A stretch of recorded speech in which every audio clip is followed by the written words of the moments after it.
Ladies and gentlemen, we have reached where the air is rare.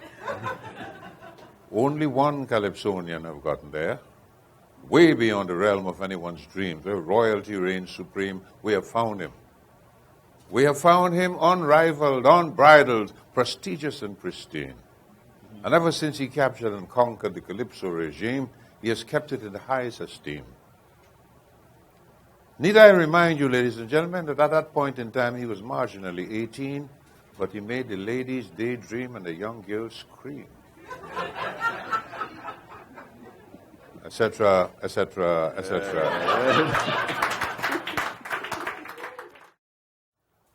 The theme of the conference is Calypso Journeys, Triumphs and Challenges. But we'll talk about that in the light of your own experience, Sparrow. I feel that having you here, we just want to take advantage of your presence. Yes?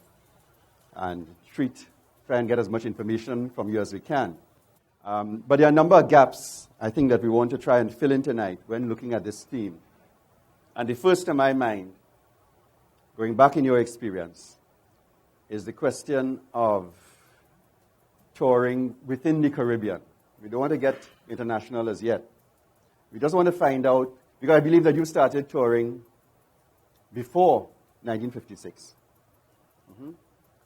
And we wanted to get some information in relation to the impact that early period had, touring within the Caribbean, had in your career. All right? So maybe we could start with that. Let's look at the region first. I think I started in 1955 touring, because I've been singing here and singing there, trying to establish myself when some people tried to convince me that I had a good voice, and I didn't want to believe them. But one teacher, Carl Jadunat, tell me, well, you have a very good voice, you can make it. I had to believe him. And even before he told me that, they had taken me from the schools, Newtown Boys, and had me singing in the choir in St. Patrick's Church. So I was singing and practicing my Latin and different kind of things. And you know, when Latin is such a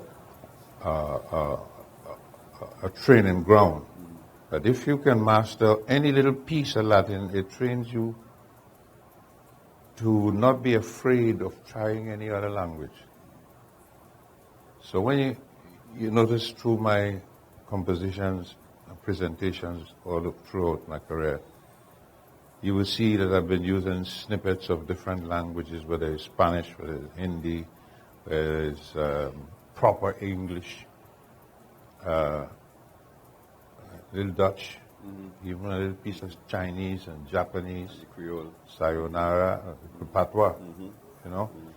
But all of this, I believe, came about as a result of being able to express myself a little bit at church level in Latin. That's how they used to teach us back then. My tantum ergo sacramentum veneremo cerenui. You understand, when you hit them that, and you impress the people. You're afraid to touch Kori banda agmina mange kam kare chorim hamar beti na paisa na ishadi. They get a grounding. That's another part, yeah. The grounding. So we went on from one thing to the next, and then competition came. I was fortunate to be picked for the finals, and I was very nervous, wondering, am I going to make a fool of myself? How is this going to go down? Now, most of the other Calypsonians, not most, all of them, were strangers to me. We weren't even friends. I just come in town, moving and playing your hot boy. In them days, hot boy. Wasn't rude boy and thing yet. Hot boy. Hot boy. And these other Calypsonians who I had great respect and admiration for would have conversations and so on as the time got closer and closer to the final eventful day. And what I could gather from them, things that normally they wouldn't talk in front of me ordinarily, I was able to gather from those who were there, you know. I think it was Eisenhower, Cinco Peta, some of the other guys who were in the competition, that they made the finals 4 times, 3 times, and some of them never placed. Some of them came second, some of them came third, and you know. But this year, I'm going to catch them. I'm going to give them this, and I'm going to give them that. So what happened in my listening to them is that, oh, so you're bound to win. I didn't know before. Nobody, there was no conversation, you know, dialogue with anybody as to what I should do, how I should go.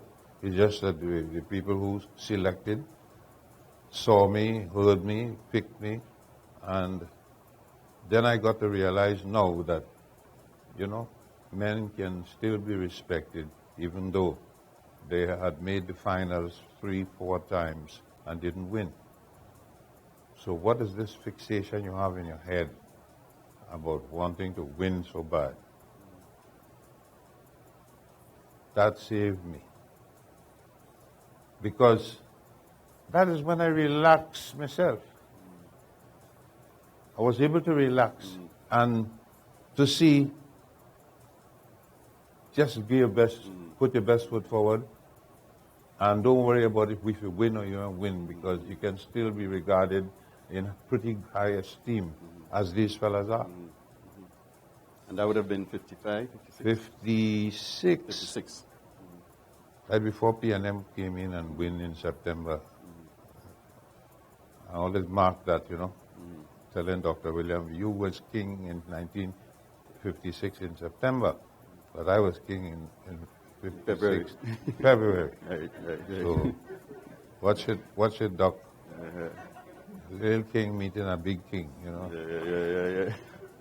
Anyway, putting all joke aside, we went out there that night, 1956, and all I could see is play yourself. Because I never used to drink or smoke or anything. I started drinking when I was about 23, 24 years old. Just to please some of the people and them, you know, who said, but you're a sport, you know, we can't carry you anywhere. Smoking, just to, you know, put a cigarette, you see all the movie stars and things, Humphrey Bogart and all them. Look tough. You know, look tough and try to be a jock, macho. Until one day, I happened to see on the TV, they had a thing there, they call it again, anatomy of a human being. And they had it cut in half. And they're showing you what that smoke is doing to your insides. Now, this is many years later, so I sort of just skip a little. And when I realized that I am doing this to me, I said, no, let somebody else do that. I ain't doing that to me. I ain't going to help you to kill me. Wise. And I was able to drop it cold turkey. And every time we sit down playing cards, and so me and the rest of Calypsonians, because I used to take Calypsonians and take them up the Virgin Islands, even when the Virgin Islands people didn't want to pay, and they used to complain about the airfare and the different, you know, they started doing well in the beginning, and after a while, like they didn't want to do it, but I wanted, you know, there's certain Calypsonians that I know. I know these guys are good, and if you bring up this Calypsonian, this man or this woman, we're going to have a wonderful show. And the guy said to me, well, you do that, and you can pay yourself. The gate's yours, and all this kind of thing. Who tell them to say that? I carry up a whole lot of guys from time to time, but we would be living in a little hotel, a little cheap hotel. And then the recreation was to sit around the people's swimming pool and play cards and different things. But I always had a cigarette in my mouth. Everybody wanted to light it for me. No, I mean, the funny, the willpower was there. I say, I can't imagine, if that what they're saying is true on TV, I can't imagine me doing this to me. Yeah. I might quicker do it to you. So so you were functioning in that Virgin Islands for a long time, yes. Yeah, but almost like your own impresario. So you were bringing the guys up. Yes. The other Calypsonians yes. up. You had Virgin Islands. You could ask Freddie Lockhart. Freddie Lockhart, who was the president of the organization at one time. They didn't know how to promote the thing and to make the thing a big money earner. Right. And when we couldn't see eye to eye on a few things, and my promoter, Cyril Shaw, the guy from outer Guyana, we got them to agree that we can take the gate. Right, good. I'm interested in that kind of thing, and in that Guyanese connection that you mentioned. Because Guyana has been very important in terms of Calypso. The Mutu brothers came from there in the 40s, 30s, and 40s, yes, and they brought Calypso music and so on. That. Yeah? And then you were touring in Guyana for Yeah. a long time yourself, Melody, I think, as well. What kind of arrangements you had there? Was it like the Virgin Islands? Were you acting as an impresario and bringing singers down at that time? No, What was happening there? There are many impresarios in Guyana, and they won't allow me to be impresario when they had people like Cyril Shaw and the same guy, Vivian Lee, who was the impresario when we decided to strike. Understand? I call a strike in 1957. 1957, yeah. Remember that? Because they weren't treating Calypsonians right. Yeah. And I think, to cut a long story short, I live to see the Calypsonian today can walk into any place and they recognize, and this sign that they used to have in them restaurants, no dogs and no Calypsonian and all them kind of things. That was humiliating. It's reality. This is how it was, And my dear good friend Holly Bitudier was in charge of the restaurant, the Lotus Entertainment. He invited me, asked me, and I agreed. Me and know that you have to dress differently, to be presented in different ways. So I come as I accustomed coming. Tell me about I should have wear a jacket, suit up, and kind of thing. I can't remember how it went, but I think as we remember it, I had to ask him if jacket could sing Calypso. I come here, and then I had to go back and borrow my brother's suit. And come back. Present yourself. You understand? Why so much different things used to go on. Guyana was like that as well, or? No, Guyana, Guyana was a good training ground for me. There are many times you find you have a Calypsonian who was very good this year, he mashed down the place. And then next year you don't hear nothing from him, and the following year nothing, then he may come back with something a little later. But Guyana was good practice ground for me. See, some of these people across there, they did not want to bring many Calypsonians. They had Choya Ming, Sparrow, and why they wanted Sparrow too is because Sparrow had one or two songs of his own on his belt, things like The Parrot and the Monkey and horses around the savannah. Remember that one? Yeah, horse racing. And I didn't know that I was that kind of individual. What was happening, anti-prostitution, and also anti-abortion, because I was very angry from since 1955 with Ruby. Ruby, where the baby disappeared. This woman was pregnant, and then she got rid of the baby, and I would not let her rest where the baby disappeared. So I took the side of the baby without, like nowadays, you would say you're pro-life, you are pro this and pro that. Then again, I find myself again in the same sort of mode. If you check my history, they're trying their best, but they're making a mess with the Russian satellite. That's in 58. You know, I'm very sorry for the poor little puppy in the Russian satellite. It sort of gives you a picture as to how this individual is. How we feel that way about the baby. We feel that way about the puppy. And I feel up to now, I still have the same kind of heart. Even though one of my songs from that year was the high cost of living, higher than a mountain. People like me and you so just have to stand up and watch the goods at high-low. We couldn't buy it. And later on, with better education, even though I never attended your high incubator of knowledge and wisdom. You have a doctorate? With the beer, yes, I got my honorary doctorate, and Rabbi Chokda said, oh, that's only temporary honorary, but when I get mine, it will be the real thing. Bold face, eh? I send a message to him, I tell him, I say, hey, you better study me and study me good, otherwise you will fail.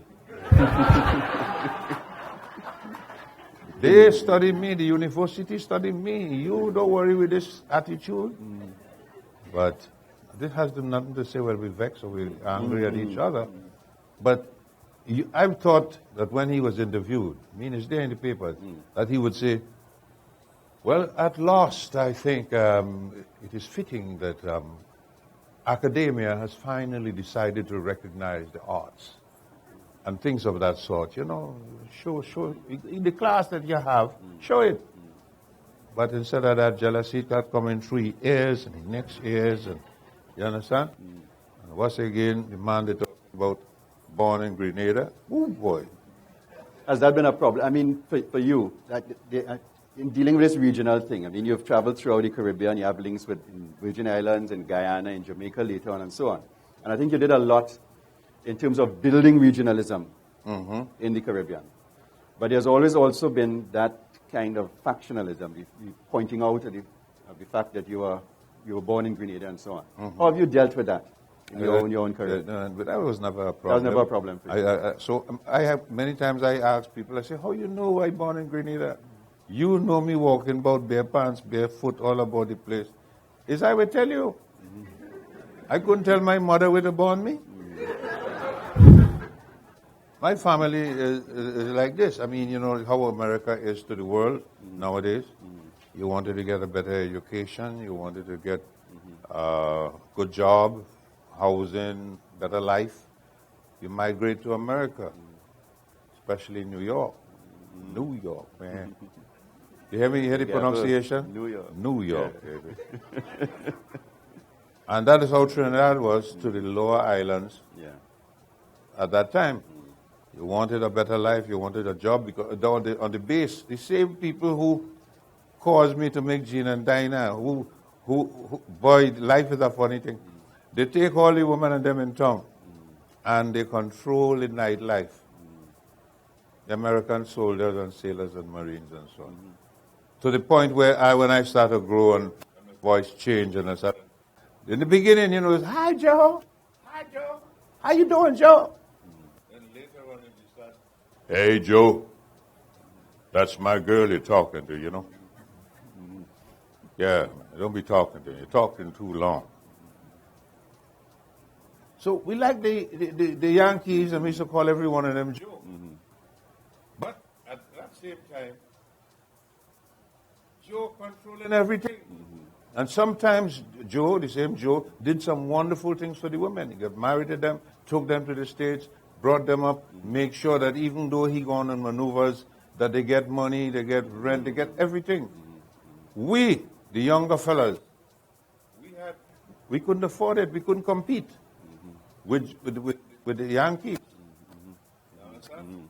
So you're watching a girl who eventually start blossoming in front of your eye. You know she from small, and next thing you know, she start looking kind of thing. She put on some kind of thing, you know. So you trying to say, hey, what happening? We could go theater. Hey, Sparrow, me, I want you to study. Me, I know you, I'm a Yankee man, not me now. I done with all you, so. I'm telling you, that men used to bring people who they live in with and put them at a certain corner in order to attract certain Yankees and things. And he will pass back at a certain time in the morning and pick up that somebody and carry them home and so on and so on and so on. Never heard anybody in strategic position comment on how horrendous that was, and it is wrong, it is evil, it is ungodly or anything like that. They never said nothing like that. I chronicle it with Gene and Dinah. On the corner posing, Better Life is something, they sell it. And then you hear some people tell me how it's smutty and how it's this and how it's that. And how it and me we write it is Blakey. And Blakey had a song criticizing same Gene and Dinah. Yeah, that's all. So I don't know what they had with me and that. And this Gene and Dinah, I made it as a jingle, you know. Yeah. Because I heard Melody used to be having this jingle, Glamour Girl and Jerry, darling, I am going out shopping. Will you want me to bring you this morning? Whole box of dainty underwear and all this kind of thing. And we laughing our head off. And Christo, Lord Christo with a whole box of chicken chests and all this different kind of thing. No, I didn't know that you had to be commissioned to make a jingle for people to pay you. I just took it upon myself to make this jingle. Gina and Dinah, Rosita, Clementina came to me one morning after they completed shopping. Well, they tell me, honey, I never had more luxury, more than when I stopped and went into Salvatore to shop. I said, this is nice, man, Salvatore, because Salvatore the biggest store in town, and there wasn't advertising as far as I could hear. So I went up there and I met a fellow named Jean Anthony. Go to this microphone, man. A fellow named Jean Anthony. Jean Anthony was with Salvatore. Yeah, he was manager of, I don't know exactly manager of what, but he was the man in charge that they sent me to. And he was very nice in listening to me when I made my plea, you know, and telling me about, when I told him that I had a nice jingle and, you know, ready to sing it for him at a moment's notice.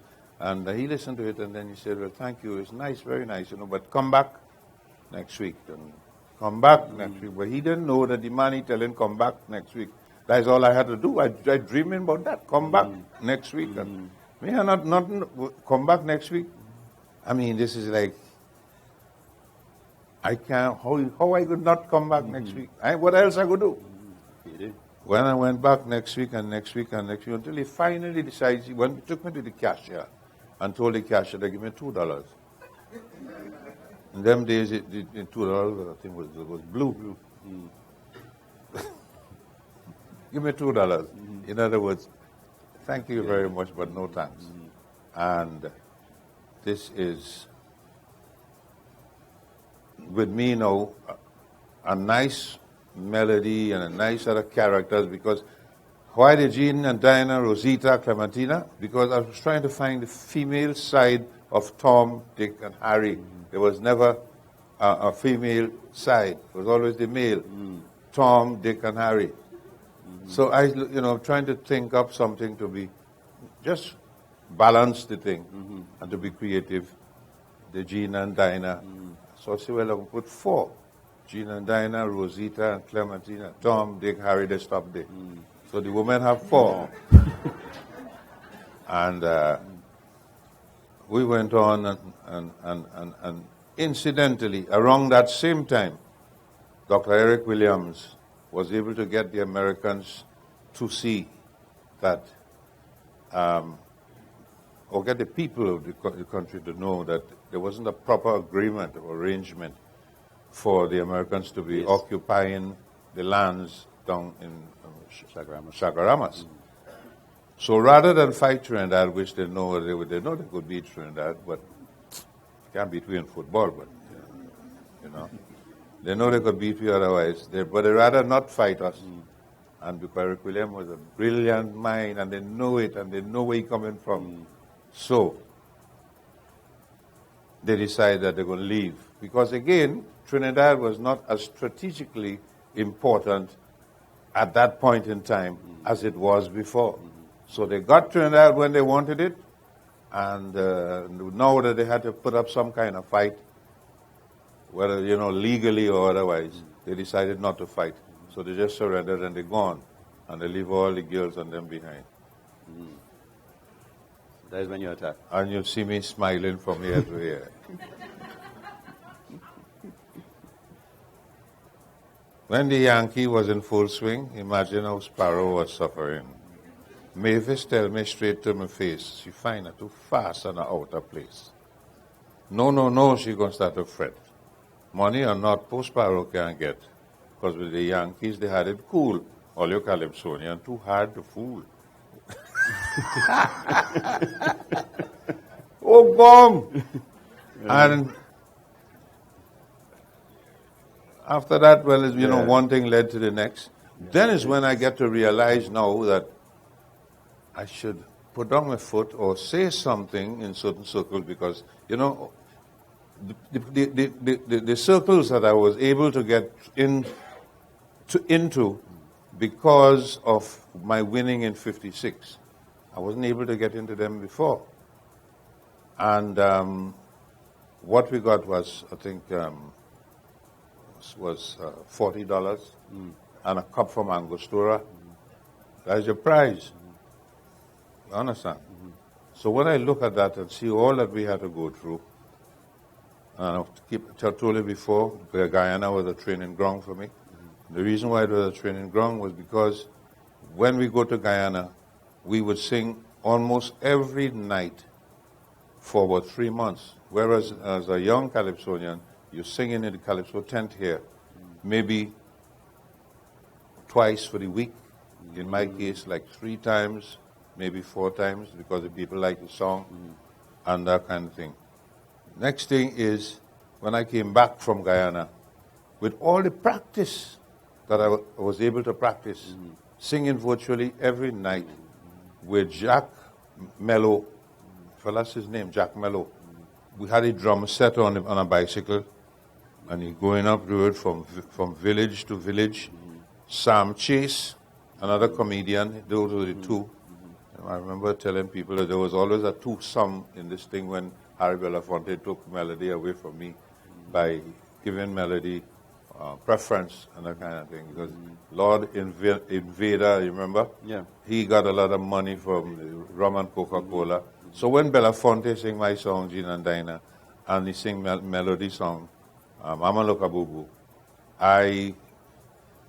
me and Melody get together and we decided, well, don't worry, man, when we go up, we're going to get something nice. So we decided first, though, to establish ourselves as true Caribbean artists before going up there. People in St. Vincent and Barbados, Antigua, and Bequia, and the Virgin Islands was natural because we had loved the Virgin Islands, and especially St. Thomas, and got an invitation, and we went up and I said, well, listen, we were exactly what I was thinking coming up to the States. Went up to the States and jumped in this taxi, and the man drive me round and round and round and round. And I made a song on Yes, it. yeah. You remember that? New York. I call up a taxi when I land in New York City. The only address I knew was my friends on Fifth Avenue. When the driver heard me talk, he knew I was a stranger to New York. Watch me, I turn around and smile. I will get you there in a while. But he took me wrong and wrong and wrong. East, west, and I driving all over town. When I did find out next day where I wanted to go was only 2 blocks away. Yeah. Rip me off. Yeah. So, you had a confrontation with Belafonte? You know, when we went there, we glad to see Belafonte. We thought that we would get kind of treatment like what Lord Invader eventually got, a bag of money. Remember the club he opened on Nelson Street? I started to see myself having one too. And I'm smiling from ear to ear, man. What? The Yankees gone and far, but the Yankee money will build the club there for me. And all this kind of thing. But we got treated all right, but nothing like that. And he didn't like how I was approaching things, Belafonte, as much as Melody. We got along all right, but I was more of a thorn in his side than Melody was. Melody was just glad to be among him. Yeah. And I wanted him to introduce me to other people so that I can make money on my own. Right. Open some doors for me. And it's always like, that Sparrow, man, he's a lot of trouble. I can't deal with him, man. Yeah, take some money and be quiet, get out of my face. That kind of thing. Right. Anyway, to put it short, me and Belafonte is still good buddies today. And but Melody, he boy. Yeah. Because when I make the song about play one for Mello, and I say to Belafonte, what happened to Mello's Millions? And that kind of thing, if you listen to the song. Yeah. He met me one day at the Carib News, and then he made reference. So you made that calypso on me, but Mello's Millions? I say, yes. He said, do I look worried to you? I said, no. He said, that's to tell you how much I care for your calypso. I said, yeah, well, you could be as bad-minded as you want, but the truth is the truth. Melody, I said, you live like a millionaire and Melody died like a pauper. That can't be right. So think about the baby, think about the Russians and the dog and representing the calypso at that level. It tells me that I'm a little bit different than some people. Yeah. Because when I was fighting for better condition down here in Trinidad, I remember the Chinese, Ronald Williams. He asked me a question. He said, what are you fighting for? Anything you want, you could get. What are you fighting for them for? I said, no, it works so. I didn't invent calypso. I came in and inherited what was there. And I put my own spin on it, Not exactly in those words, because but I was more angry than anything else. Representing the Calypsonian. And now today I see the Calypsonian have their own association, and if the Calypsonian want to go from any country to country, state to state, they can make more money than any other organization that we have here. But it's whether they're willing to do that. Yeah. But tell me just quickly with that Melody thing, did you set up that partnership with Melody in order to make money for yourselves? I'm not talking about it Belafonte now. I'm talking about the war with yourself and Melody. Did you deliberately set it up? Melody, no. All it didn't fall in place. Melody was a tough-skinned individual. He had a very tough exterior, but he had a heart of gold. You had to find that. And if Melody had money in his pocket, the kind of individual he was, If he met you in town, he was just walking about because that was how it was, We go to see the Laughing Man at Salvatore, or we walk in about window shopping, and you meet Melody. Hey, what happening? Melody have money. Don't worry about nothing. You don't have to spend nothing. If he buy a grip, in them days we call it grip, a suitcase. If he buy a suitcase, he buy one for you too, whether you want it or not. A suit length and all these different kinds of things. That was how free-handed and, he used to spend money. But when his money done, if you had any money in your pocket, that gone. And Zebra get to find out sometime when they see me back out and I leave and I gone somewhere else. Zebra used to say, here he goes. All you can catch he got the men and them to pay. You see the hideaway? You think the hideaway a bill, is a rich fella build the hideaway overnight? Years and years and years and years. And again, it's a stroke of good luck that caused me to be able to build the hideaway, because a good friend of mine, Neil Jones, was my insurance partner. I mean, we were just partners. We were from since in the days of Stromboli, steel van up in Belmont. And when he started working and becoming top insurance man, that wasn't important to me. Neil is my partner. We used to go on hunting and thing, My hunting partner. Yeah. And one day he couldn't make it. I said, what do you mean you can't make it? We have to go Canada, blah, blah, blah, Next thing you know is, he tell me, look, my job, I have a quota. I have to meet a quota, a certain quota. If I don't meet a certain amount, I could lose out. I said, how much is your quota? And then he told me, $250,000 short. I said, boy, where you get that kind of money? He said, no, you don't have to pay that. If you buy that as insurance, you're insured for that, but, you just pay a small amount. And I was so anxious for us to go hunting. I said, well, write it out to me. I go take it.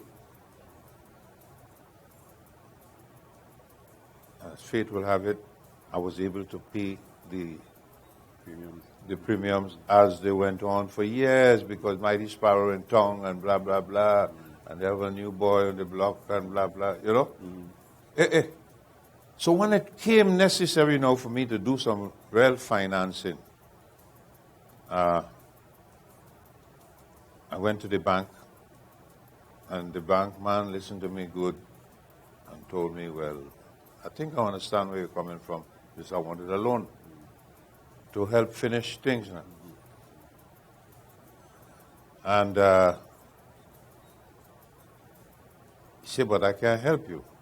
You have to have at least $50,000 in insurance, life insurance. Otherwise, we can help you. I said, how much? $50,000.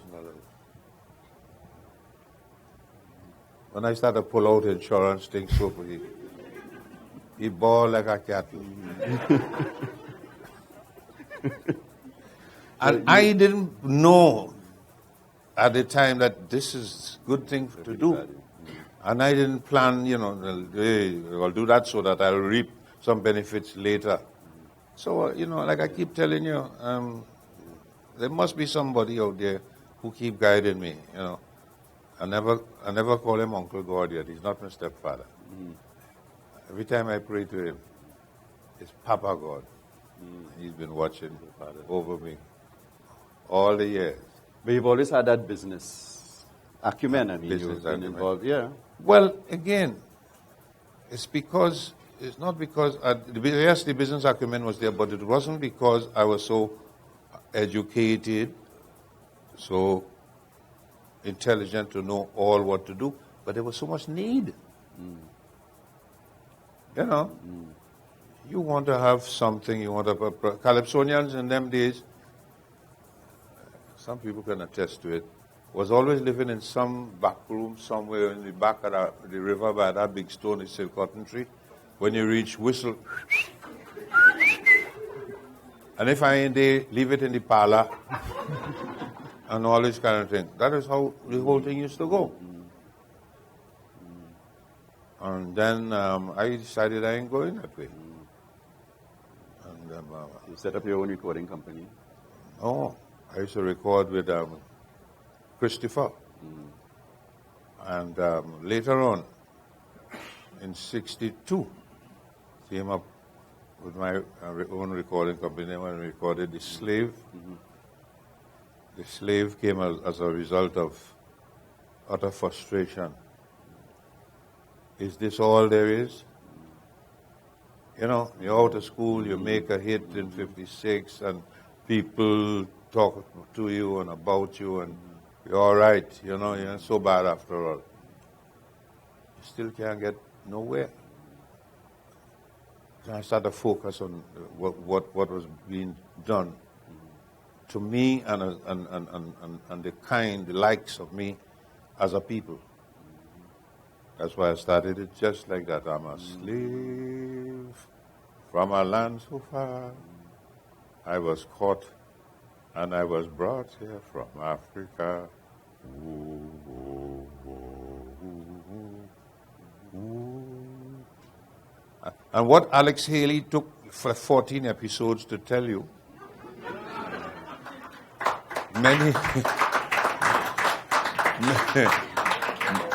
many years later, I was able to tell you in 4 verses. From captivity, middle passage, advantage, forced labor, unpreparedness for freedom, no mule and no half-acre land. That was one of the promises. You get a mule and a half-acre. Remember that? Yeah.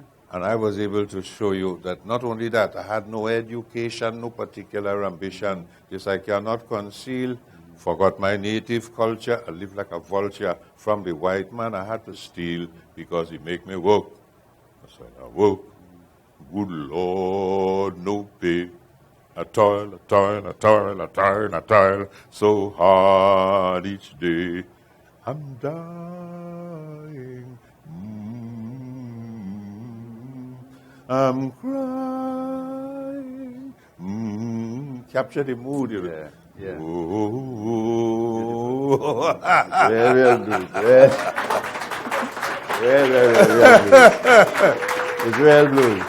But you know, it's interesting that you place it in. I've never heard about it in this particular context of a kind of disappointment, Yes, frustration, as frustration, I man. say. Brought It was right going up. on at the time because then that places it in almost in a political scenario there. Yeah. You know, it means that after 56, you're talking about 63 now. Slave? 62. 62. It means that you felt that disappointment after 56, Yes. as early as that time. Keep wondering what's happening, Yeah. you know? Okay.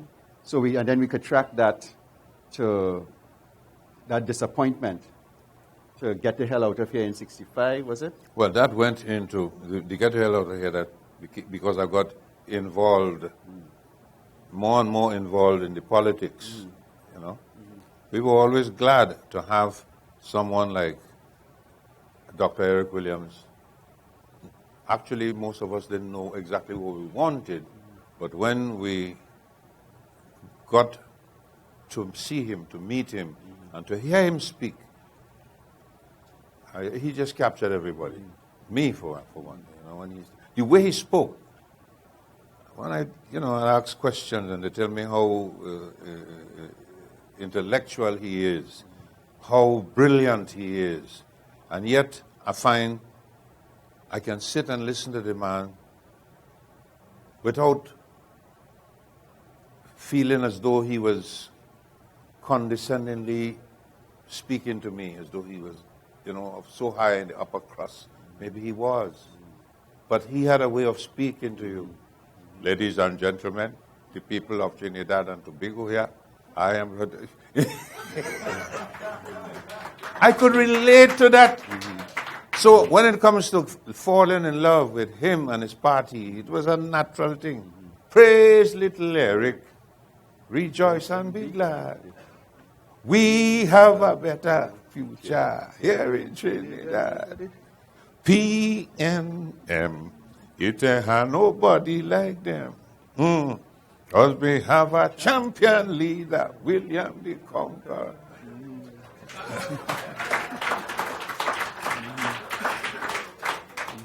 You know, apart from, you know, the Dina and the affairs of the American soldiers, and that's how soldiers, that's how military people live.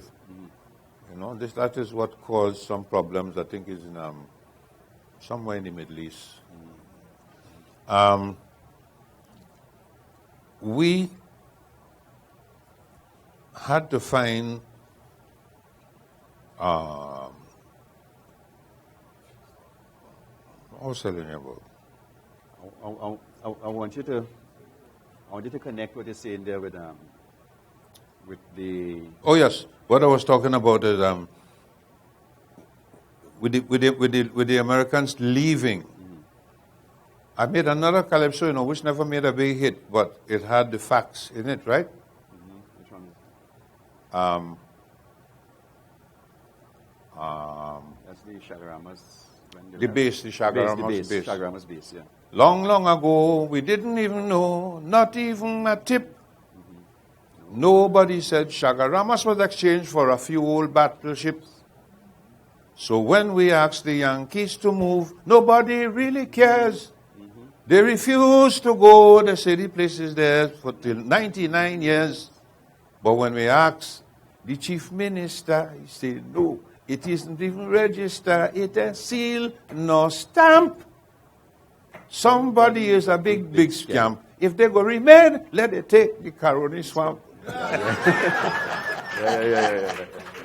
You understand? Yeah. So there's two different feelings. I mind the staying, but they could, you know, stay somewhere else. The best part of the country for us to develop for tourism and people housing. If they only expand that road through Caranage Days to have a 2-lane going down and a 2-lane coming up, you wouldn't believe what kind of development will happen down there. They'll have to buy a lot of property and they'll have to cut through the mountain in some areas. But tell me, as you're talking about your political affiliation with the PNM and so on, the fact that you like Dr. Williams and whatnot, yet you still manage to establish a sort of critical distance. Yes. I'm a fair-minded fella. Yeah. They raise up on the taxi fare. No, doctor, no. And why the blasted milk so dear? No, doctor, no. I want you to remember. We support you in September. You better come good, because I have a big piece of mango. And then, you know, when the doctor, we got internal self-government. You know, we remember when in the Calypso, when we asked the chief minister, because he wasn't prime minister then, in them back days, chief minister, we got internal self-government. And then we were going on the way to independence, and everything took some time. And Dr. Eric Williams introduced this pay as you earn to the people. And that's the only way you can be really independent and really feel good about yourself. Because remember, we didn't fight for independence. There was no bloodshed and all that kind of thing. And that's how people think, well, I myself too to some extent, think that people appreciate certain things when they have to really sweat and toil and blood and that kind of thing. Sometimes when you see that Independence Day is coming for some people, they're ready to go down, play mass and fly if they could. But we didn't have that. When they thought that we were becoming more like a millstone around their neck, they decided to give us up. I mean, it's obvious. Yeah. If they knew the importance of natural gas and oil, Pitch Lake and all now so. All now, so we're still in the shackles. You still tie up. You will not be English, but you certainly would have been British. Talking about my kind of business, when it comes to Carnival, nearly everybody could play a part. I never see a place like Trinidad and Tobago. Nearly everybody could give jokes, or cook, or sew clothes, could bend wire, could give jokes, have a way of dealing with frustration by just singing your blues away and all this kind of thing. There's always some talent in the back. They come up with steel band, the only instrument in the 20th century. You are saying this country is blessed? You're kidding. And that's why I tell you about document pan, remember? Yeah. Steel band man, historian, Mr. Politician. Tell me when you're going to write the history of pan, you take, whatever that, are you sleeping? Because from the time I started, you hear the pan move, in the song? Tell me when you're going to write the history of pan, you're taking steel band for granted, stating it always will be a boom, boom, boom, boom, boom, but in and how it all started, you make no mention, documentation can't be found, try the NCC, the university, and tell me if you see any steel band history for posterity. If the steel band must grow, the children must know the trials and tribulations of long ago. Nice.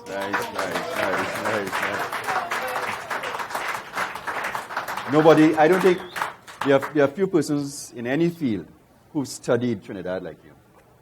What do you think accounts for this, what do you call blessing? The fact that so much has come up out of this space.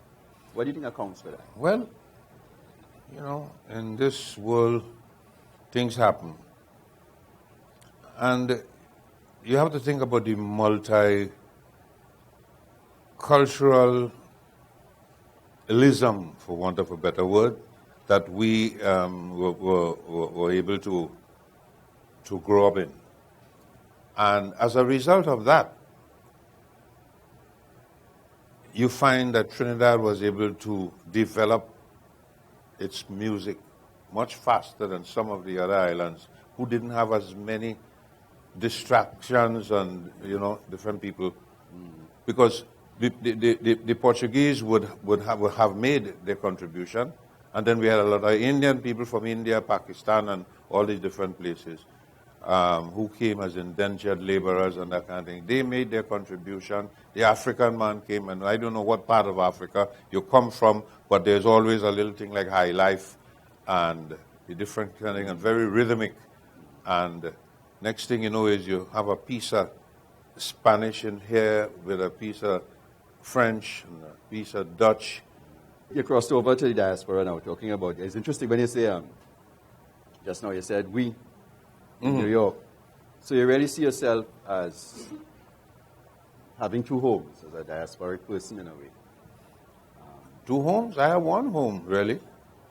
But I have an apartment in New York, and I have an ex-apartment in LA. It all depends on where I am, because New York is very convenient for me because of my kind of business. It's not like in the old days where, people not interested. Trini and other Caribbean person, they always like to bring people in their business. If you take two Trini and put them in a place, and let's say in Alaska, Ray Funk will tell you, in 2 years, 3-4 years, they have a carnival up there. Just love that. Very friendly people. They will tell you, bring out their food and show you, come learn this now, man. They could teach you this and teach you that. And there's other people in other parts of the world, They unto themselves. They don't even want to say hello. They're into themselves. Not a Caribbean person, and especially Trinidad. But has it affected you? I mean, living out there, has it affected you as a performer? No. In terms of what you're saying or your content? We had a discussion this morning, in the first panel. And we were talking about the difficulty sometimes of the external audience receiving the calypso. Understanding the language, understanding the intent of the calypso, sometimes even understanding the performance of it, really. Do you find that you've had to make adjustments? No. I think my accent is not as bad as people may want to make others believe. I think it is sort of clear enough that even though it may not be exactly like the Americans or the Canadians, they still could understand me pretty well. So communication has never been a problem for me personally. And in terms of performance, a wine is a wine wherever you do it. Oh, yeah. There's no problem with that. I make that. Yeah. You see sometimes Calypsonians live outside of Trinidad and they have a difficulty reconnecting with the place. You know what I mean? They lose a sense of what's happening on the ground, kind of thing. Well, yeah, that could happen to anybody. I mean, especially if you go politically. If you're not in touch with what's happening politically, you could find that you have lost touch with this. But they have so many newspapers and magazines and television and Internet now. Different things. The internet helps you a lot. And people like to spread the news if somebody gets sick. I tired here, I dead. As a matter of fact, I ain't even sick. Here dead. And they started to tell you what the diagnosis was. You had cancer, you had yellow fever, something in the bladder. You had a double dose of leukemia. Two gossip mongers gossiping. I stand up in a corner listening. Before I could ask who they talking about, a newspaper boy started to shout, here, paper. You read all about it? Look at here, in black and white. Sparrow dead, see this woman. Sparrow dead, a flag in she hand. She band she belly.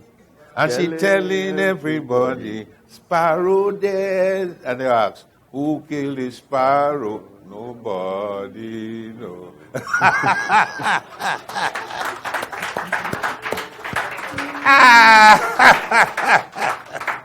But you seem to enjoy that kind of thing. I mean, because you had Simpson as well. Yeah, but first of all, Simpson, I tried to show that I had a sense of humor. So in case you didn't think I had a sense of humor, let me point it out.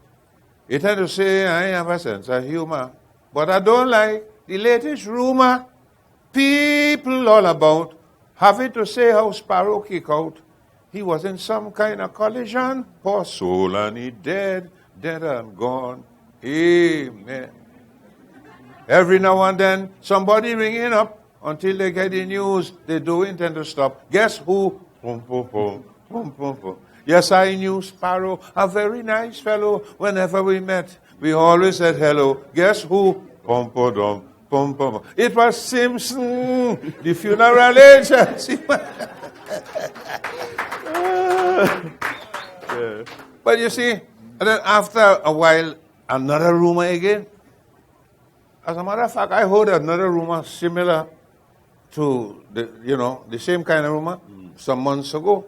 And I had to tell the man who I was talking to, I say, I will have to congratulate you guys for having the ability to spread a rumor like this at this point in my life.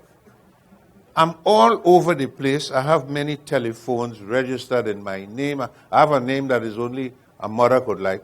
Nobody else can have a funny songing name like that. Slinger Francisco. It registered in my name, Mighty Sparrow. You could find out in any, have a website, find out in any book or whoever it is.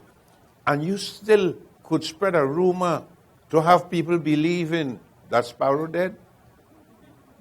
And on a stage, week after week, you should see my website. You would wonder how an old man like this could go through all this amount and keep up. That's the question, you know. Uh-huh. Yeah. That is the question. What are you doing? Well, it's a natural gift. It's a natural gift and a blessing.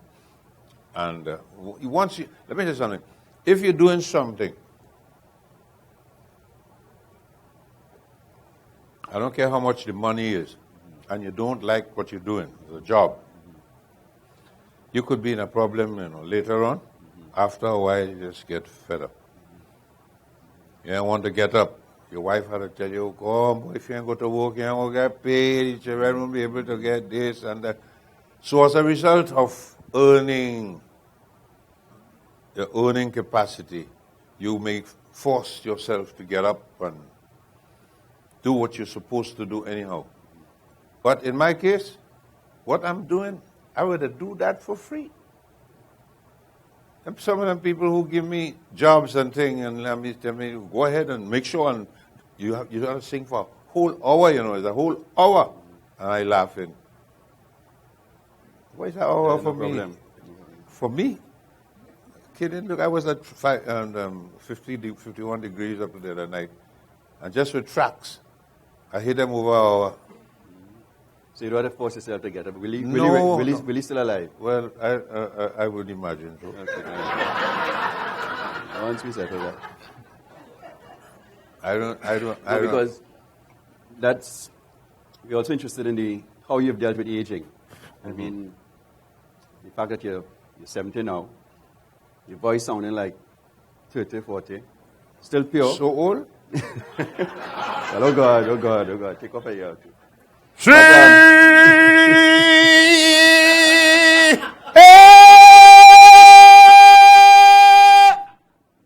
That is a 40-year-old man voice? No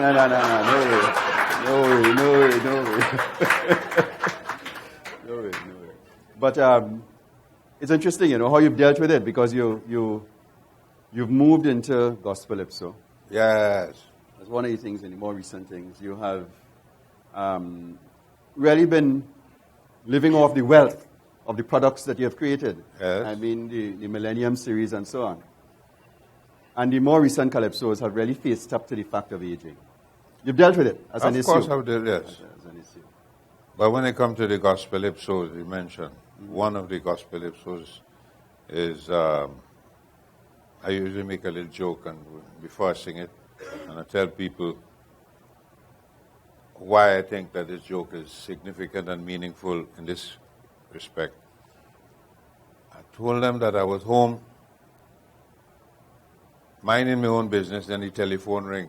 I get a call.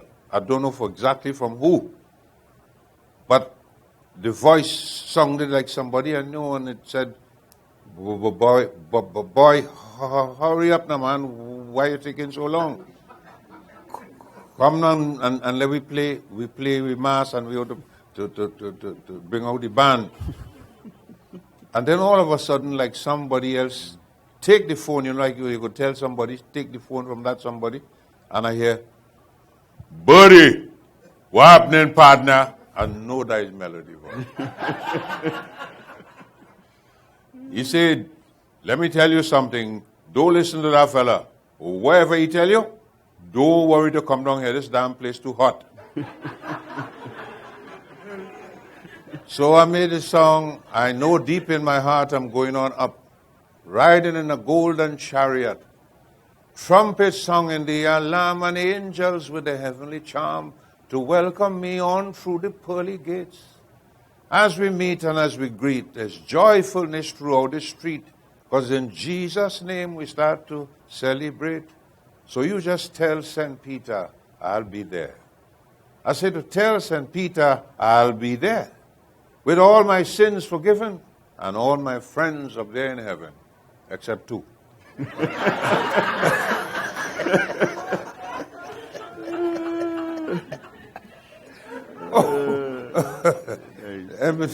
Them the two of them, they can't come up here.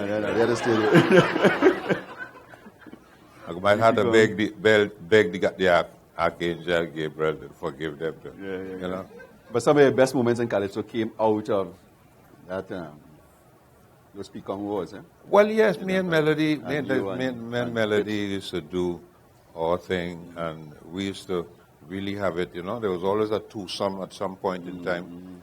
You know, you have Ozzy and Harriet, you had Bob Hope and Dean Martin, you had Bob Hope and Bing Crosby, you had Dean Martin and Jerry Lewis, you had Bim and Bam, you had Madame Olindi and Sam Dopey. You could go back, all sorts of, it was always a twosome. Yeah.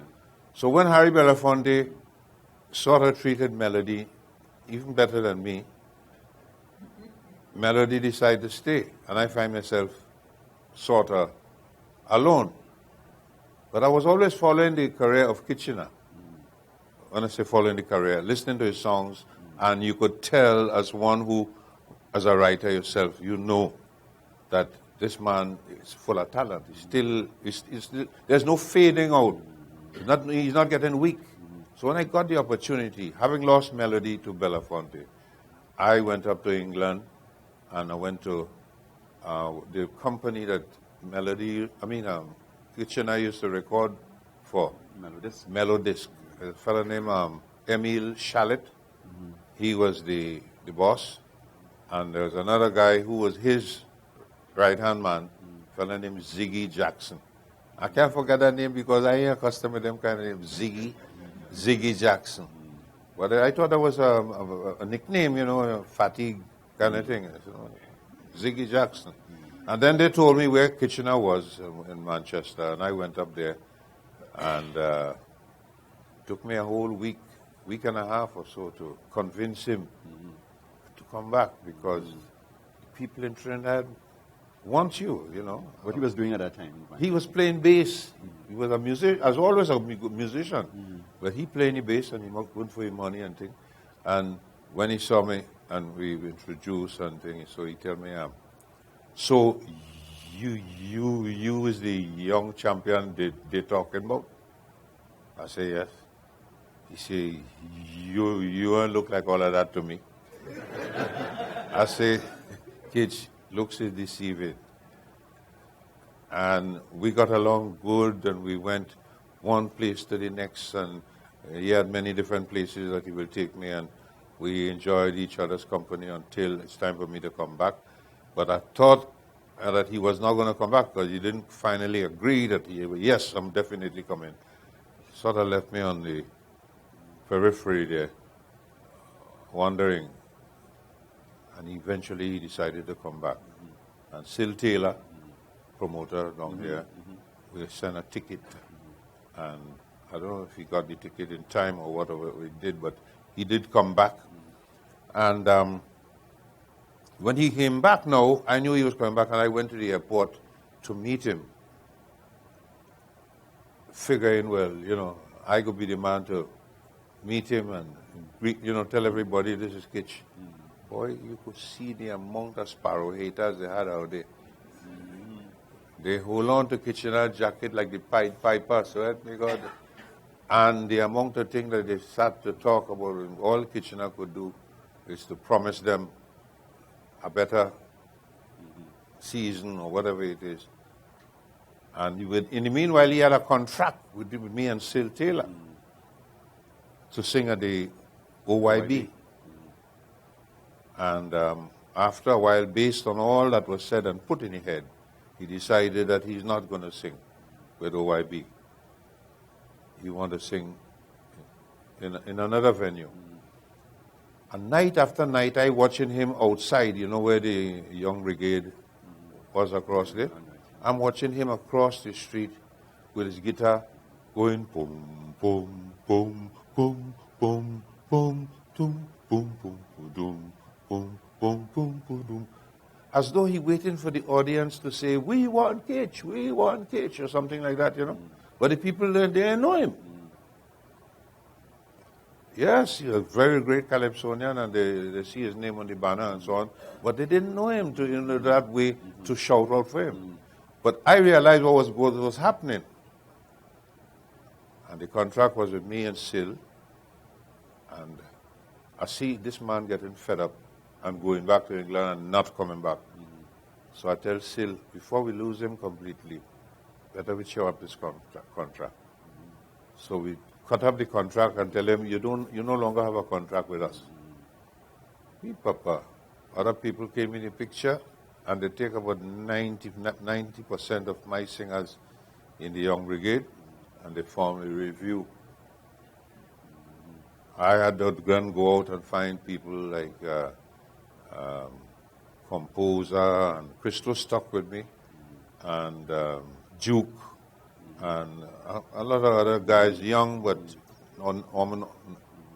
might not have gotten the break that they really deserve, but they stuck with me. So we were able to fight them. Establish some balance there. And then after that, I built a house in Diego Martin. Kitchener built a house not too far away. Not Renorama I'm talking about, and there was one before, and something went wrong with he and his wife, and I think her name was Margie or something like that. But anyway, whatever the name, I forget the name, I only guess it. He decided to build the Renorama a little time after, and everything went good. But me and my big mouth got myself in some kind of difficulty during the time when Kitchener has already settled down, and I myself settled down.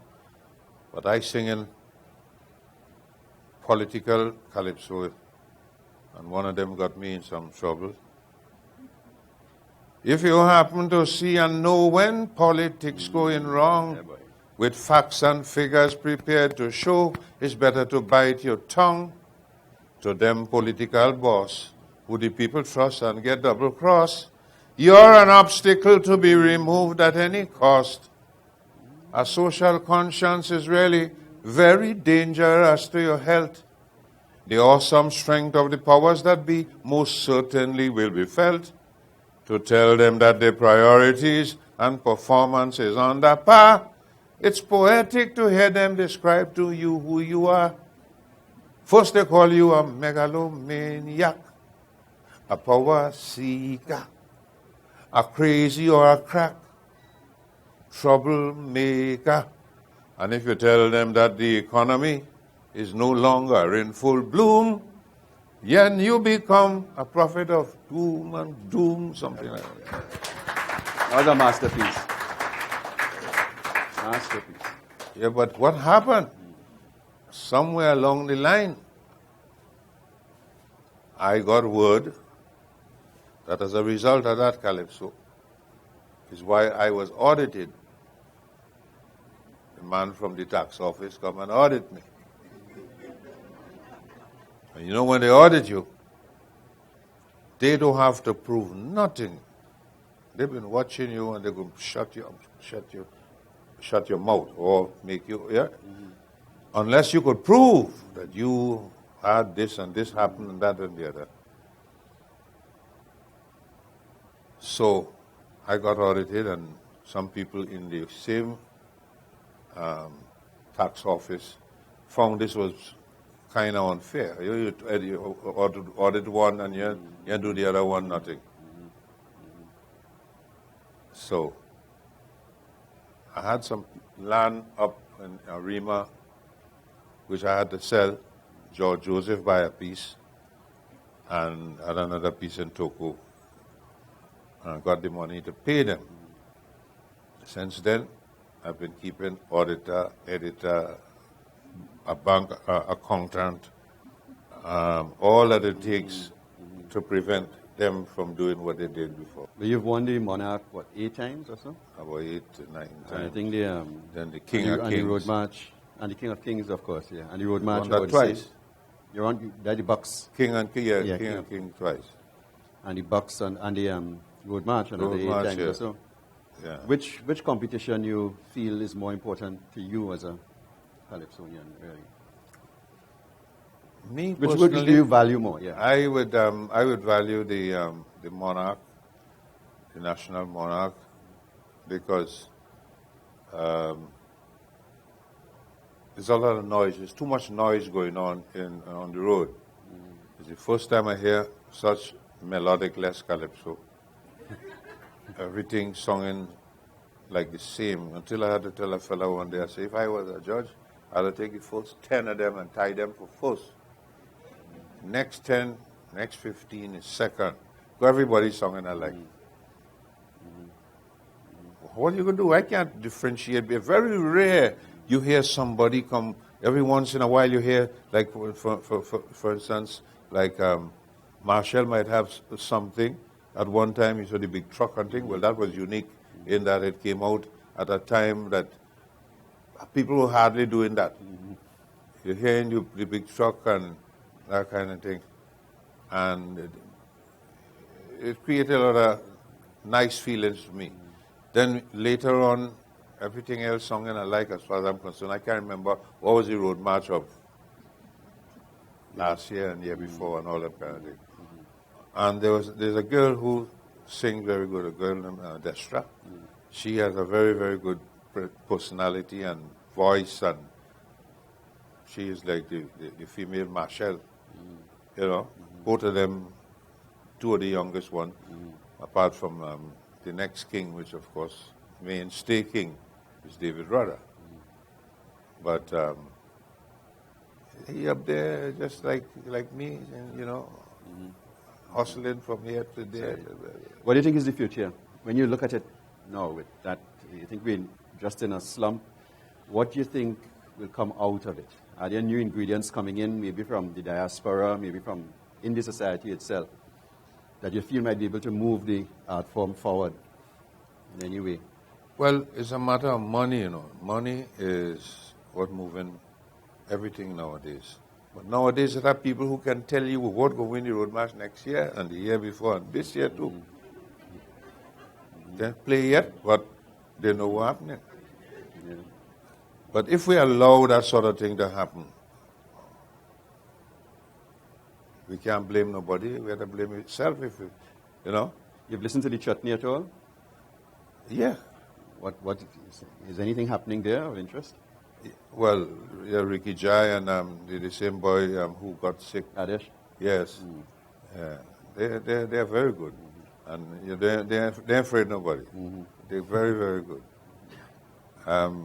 Rum till I die, oh God, I like that too bad. Rum till I die, she tell me she don't love me, and that's the reason why. I could relate to that. If you listen to my latest one on the air, why? Why? Yeah. Why, Please tell me why. That is another kind of crying thing, like why rum till I die. I mean, so much thing I do, boy. They do plenty. I pay off the credit card, I buy All them SUV, I do this, I do that, all kind of thing. And still telling people saying she had me like a mook under her spell. And she don't know what the hell I doing and she home. Who paid the rent? Not me. I only hope you don't let that affect you in any way. Anything I could. You cool with that? I could. All right, That's my okay. stance. I mean, I just wondering about. I mean, that is not the Sparrow I knew before at all. My boy, after one time is two times. One time is really cute. Why, baby, why? And you sit down and cry. The thing to rub with, I end up drinking. Because my heart couldn't take anymore. I'm so bewildered. I wasn't thinking. But you had a thing to cure me, I'm sure. listen to the song. I'm telling you. One of the things is that I'm glad you've brought that up, because the whole business about your relationship with women, which you talked about earlier, Jean and Dinah and all of them, and you know you've been given a reputation for really making derogatory remarks about women. Uh-huh. Yeah, you know, people say that, especially in this whole gender-sensitive kind of environment that we have. But and then they say things like, Calypso does not deal with love. That Calypsonians do express romantic love, and so on. Yeah, I heard You've heard talks about like that? that. Yeah. Yeah. But I get them a nice one some years ago.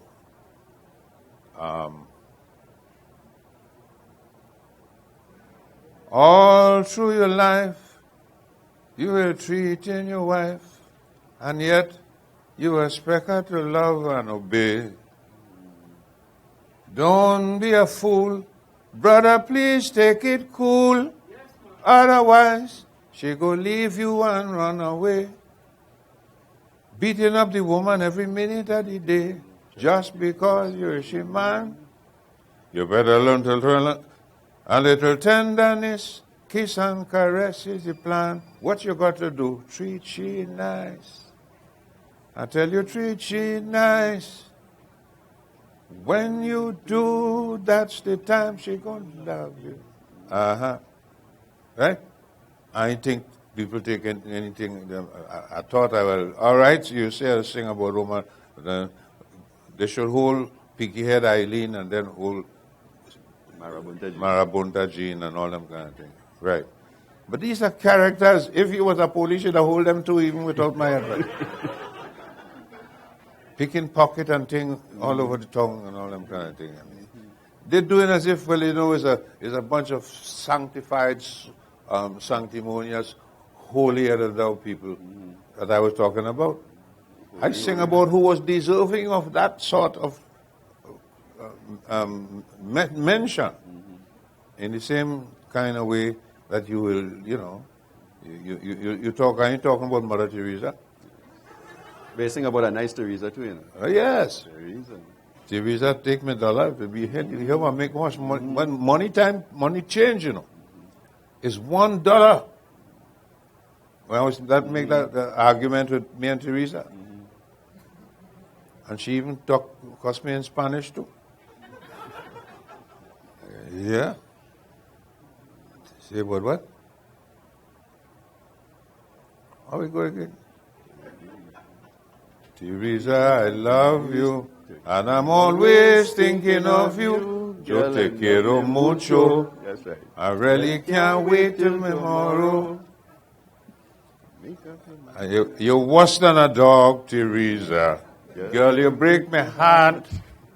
This morning you take me dollar. Now you're playing smart. This morning you come and we talk, we business quiet and soft. Every time I come, you make an excuse and you're trying to put it off. Now you're bawling. Sparrow, let me go. I'll have to hold on to something. Hey, you know how much a dollar is? Not nowadays. Doctor. Dr. Bird. It's a pleasure and an honor. Nice. Thank you.